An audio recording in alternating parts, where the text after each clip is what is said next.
அன்பினர்களே, இன்றைய புதன்கிழமை கடந்த நள்ளிரவு செய்தியாக நாளை காலை 6 மணி செய்தியாக கொண்டு வருகின்றோம். ஈரானின் தென்கிழக்கு ராணுவ முகாமில் அமெரிக்க தாக்குதலில் 7 ஈரானிய வீரர்கள் கொல்லப்பட்டிருக்கிறார்கள்.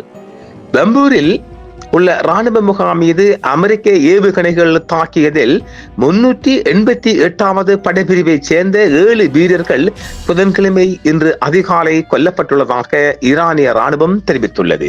இந்த நிலையில் தெஹ்ரான் பேச்சுவார்த்தைக்கு திரும்பாவிட்டால் ஈரானின் மின் உற்பத்தி நிலையங்கள் மற்றும் பாலங்கள் மீது தாக்குதல்களை விரிவுபடுத்துவோம் என்று அதிபர் டொனால்ட் ட்ரம்ப் அவர்கள் இன்று எச்சரித்துள்ளார். புதன்கிழமை அதிகாலையில் பம்பூரில் உள்ள ஒரு ராணுவ முகாம் மீது அமெரிக்க ஏவுகணையை தாக்கியதில் 388வது படைப்பிரிவை சேர்ந்த 7 ஈரானிய வீரர்கள் கொல்லப்பட்டதாக ஈரானிய ராணுவம் தெரிவித்துள்ளது. இந்த நிலையில் தெஹ்ரான் பேச்சுவார்த்தைக்கு திரும்ப வேண்டும், அவர்கள் பேச்சுவார்த்தைக்கு திரும்பவில்லை என்றால் நாங்கள் மிகப்பெரிய தாக்குதலை ஈரானின் உட்கட்டமைப்புக்குள் செய்வோம் என்றும் அவர் எச்சரித்திருக்கின்றார். ஈரானின் 388வது படைப்பிரிவு வளாகத்தின் மீது ஏவுகணைகள் தாக்குதல் நடத்தி இருக்கின்றது. இன்று புதன்கிழமை அதிகாலையில் தென்கிழக்கு நகரமான பம்பூரில் உள்ள ராணுவ முகாம் மீது அமெரிக்க ஏவுகணைகள் தாக்கியதில் 7 பேர் கொல்லப்பட்டாலும் மேலும் பலர் காயமடைந்ததாகவும் ஈரானிய ராணுவ அதிகாரிகள் தெரிவித்துள்ளனர்.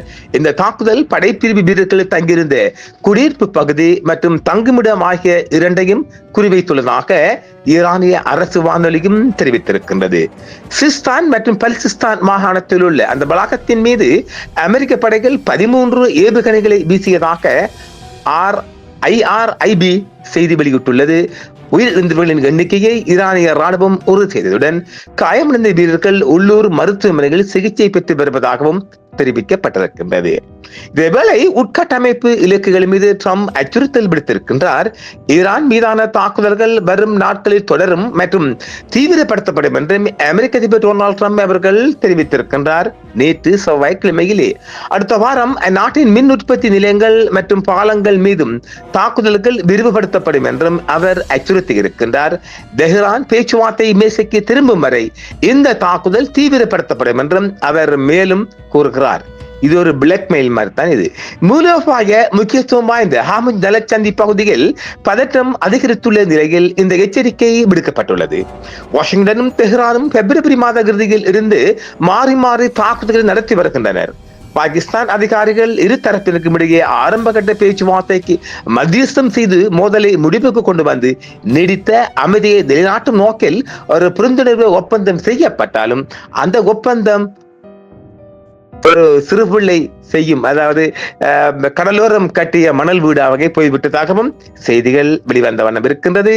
ஜூலை 2026 ஈரான் மற்றும் அமெரிக்கா இடையே நிலவும் பதற்றமான சூழலில் இந்த சம்பவம் நடந்திருக்கின்றது. இதேவேளை தற்பொழுது இலங்கை நேரம் நள்ளிரவு கடந்த நேரமாக இருக்கின்றது. இப்பொழுது டெல் அவிவ் மீது ஈரான் மிகப்பெரிய தாக்குதல் தொடுத்திருக்கின்றது. டெல் அவிவ் பற்றி எறிவதாக ஒரு ஊர்ஜியமற்ற செய்திகள் தெரிவிக்கின்றது. நாளை காலை அந்த செய்திகள் நாங்கள் பார்க்கலாம். ஈரான் நாட்டின் தென்கிழக்கு பகுதியில் உள்ள பம்பூரில் நடந்த ராணுவ முகாம் மீது தாக்குதல்களை அடுத்து பம்பூர் மற்றும் ரான்சார் ஆகிய நகரங்களுக்கு அருகில் இருந்த ஈரானிய ராணுவ முகாம் மீதும் இந்த தாக்குதல் நடத்தப்பட்டிருக்கின்றது. ஈரானிய ராணுவத்தின் தரைப்படையை சேர்ந்த 388வது இயந்திரமயமாக்கப்பட்ட காலாட்படை பிரிவு 388 பிரிகேட் தங்கியிருந்த முகாம் இலக்கு வைக்கப்பட்டது என்றும் தெரிவிக்கப்பட்டிருக்கின்றது. அமெரிக்கா இந்த தாக்குதலில் மொத்தம் 13 ஏவுகணைகளை பயன்படுத்தினாலும் ஈரானிய அரசு சில ஏவுகணைகளை முறியடித்திருப்பதாகவும் தெரிவித்துள்ளது. இவை ராணுவ வீரர்கள் தங்கும் விடுதிகள், விருந்தினர் மாளிகை மற்றும் பாதுகாப்பு அரண்கள் மீது துல்லியமாக தாக்கியிருக்கின்றது. ஹார்முஸ் ஜலசந்தியில் கப்பல் போக்குவரத்தை ஈரான் முடக்குவதை தடுப்பதும் அதன் ராணுவ உட்கட்டமைப்பை ஏவுகணை தளங்கள் ரேடார் நிலையங்கள் பலவீனப்படுத்தவுமே இந்த தாக்குதல்களை நோக்கம் என்றும் அமெரிக்க மத்திய கட்டளை மையம் சென்ட்ரல் கமாண்ட் தெரிவித்திருக்கின்றது. இந்த தாக்குதலை ஈரானிய ராணுவம் கோழைத்தனமான செயல் என்று கண்டித்துள்ளது.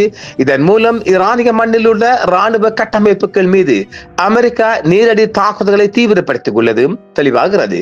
ஈரானிய தரப்பு இதற்கு உடனடியாக மற்றும் தீர்க்கமான பதிலடி கொடுக்கப்படும் என்றும் சபதம் செய்துள்ளது. அது விடுதிதான் பார்க்கலாம். இந்த குறிப்பிட்ட ராணுவ தாக்குதலுக்கு மேலதிகமாக தெற்கு ஈரானில் உள்ள பல்வேறு பகுதிகளில் நடத்தப்பட்ட தாக்குதல் சுமார் 30க்கும் மேற்பட்ட பொதுமக்கள் கொல்லப்பட்டதாகவும் ஈரானிய அரசாங்க பேச்சாளர் தெரிவித்திருக்கின்றார். இது ஈரான் அமெரிக்கா இடையே தற்போது நிலவும் போர் சூழலின் ஒரு தீவிர கட்டமாகும் என்றும் முன்னதாக இருந்த போர் நிறுத்த ஒப்பந்தம் முறிந்துவிட்டதாகவும் இருதரப்பிலும் தெரிவிக்கின்றனர். இதேவேளை ஜூலை 5 ஈரானிய ராணுவ முகாம் தாக்கப்பட்டதும் ஜூலை 15 இன்று ஹார்முஸ் ஜலசந்தியில் கப்பல்கள் தடுத்து நிறுத்தப்பட்டதும் இருதரப்பும் எந்த நேரத்திலும் பெரிய அளவிலான போருக்கு தயாராக இருப்பதாக உணர்த்துகிறது.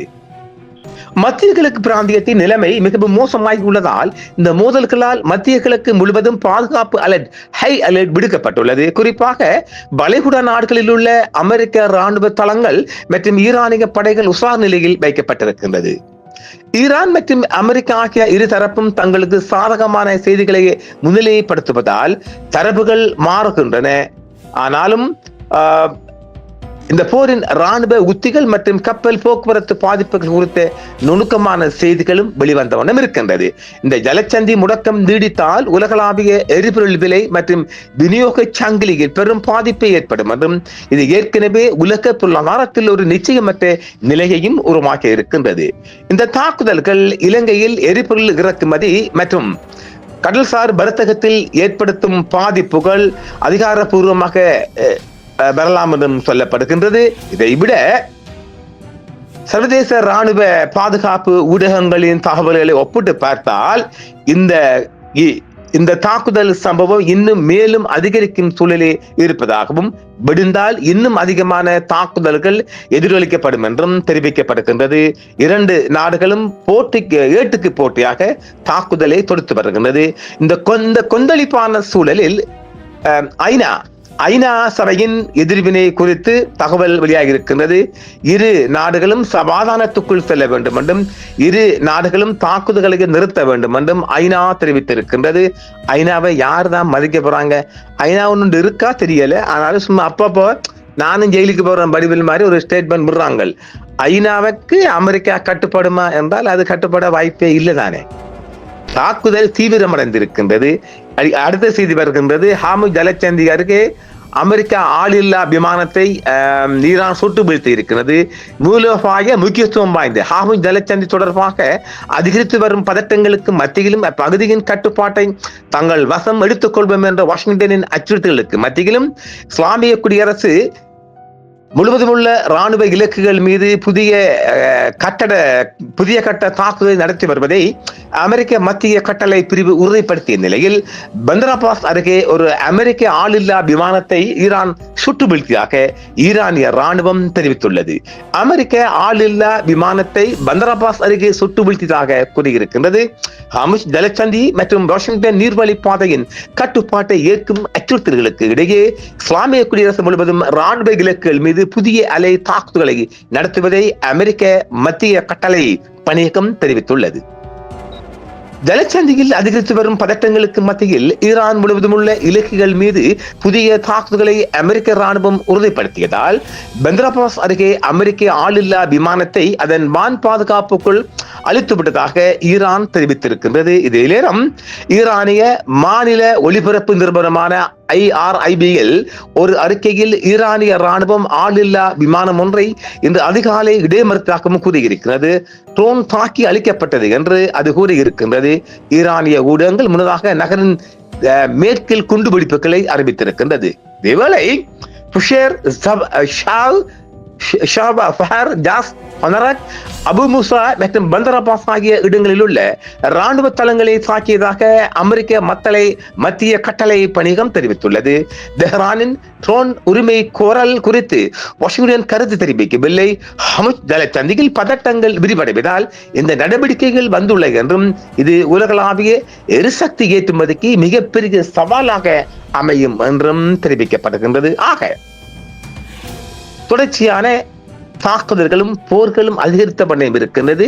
வெள்ளிக்கிழமை, அதாவது விடிந்தால் சனிக்கிழமை வரையும், கிட்டத்தட்ட 18ஆம் தேதி அதிகாலை வரையும் இந்த தாக்குதல் தொடர்வதாகவே அமெரிக்க அதிபர் டொனால்ட் ட்ரம்ப் அவர்கள் தெரிவித்திருக்கின்றார்கள்.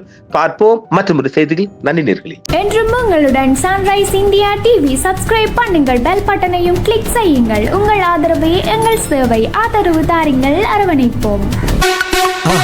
மறக்காம சர்ப்ரைஸ் பண்ணுங்க. தேங்க்யூ.